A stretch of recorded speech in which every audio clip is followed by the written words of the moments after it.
प्रीति का आने वाला ट्विस्ट होने वाला है बड़ा ही धमाकेदार। वाल कहानी में आप देख रहे हैं कि यहाँ पर फाइनली अब प्रीत का बदला शुरू हो जाएगा।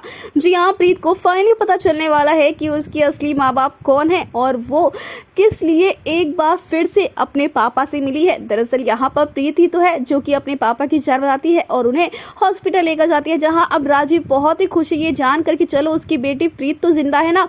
लेकिन वहीं दूसरी तरफ है निशा। जी हाँ, राजीव की दूसरी बेटी निशा, जैसे कि बड़ों की इज्जत करना तो छोड़ो, उनसे बात करने की भी तमीज नहीं है। लेकिन अब वहीं दूसरी तरफ निशा का यही मकसद है कि वो आदित्य को अपने प्यार में फंसा ले और उसके घर की बहू बन जाए, क्योंकि वो बहुत ही रिच है, बहुत ही हैंडसम है, बहुत ही फेमस है और इसीलिए अब निशा का टारगेट आदित्य है। लेकिन भाई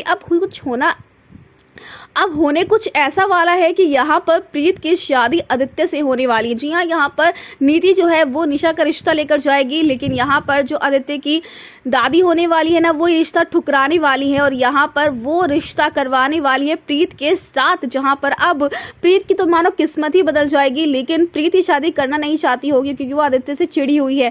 लेकिन भाई यहाँ पर प्रीत इस शादी के लिए रेडी हो जाएगी। बस फिर क्या है, वेल अब कहानी में जो निशा है ना, वो अपनी माँ नीति से 2 कदम आगे है और वो यहाँ पर अब आदित्य को मारने वाली, क्योंकि आदित्य ने उसे धोखा दिया है। यही बात वो चीख चीख कर कहती हुई नजर आएगी। लेकिन प्रीत अपने सुहाग को कुछ नहीं होने देगी। जी हाँ, प्रीत ये सच जान चुकी है कि उसकी माँ परी की मौत की जिम्मेदार नीति है और उसके पापा की आज जो ये हालत है ना, वो जो व्हील चेयर पे हैं, चल नहीं पा रहे हैं, कुछ बोल नहीं पाते हैं, ये सब कुछ हुआ है नीति की वजह से। तो वहीं इस बार जो है परी की बेटी प्रीत का खतरनाक रूप आपको देखने को मिलेगा, जो कि अपनी माँ का, अपने पापा का बदला लेगी और अपने प्यार के लिए लड़ेगी। तो अब कैसे होगी यहाँ पर निशा की हार, देखना होगा कहानी में, बहुत ही इंटरेस्टिंग। फिलहाल दोस्तों, आप एक कितने एक्साइटेड देखने के लिए आदित्य, प्रीत और निशा का ये ड्रामा, हमें कमेंट करके शेयर करें।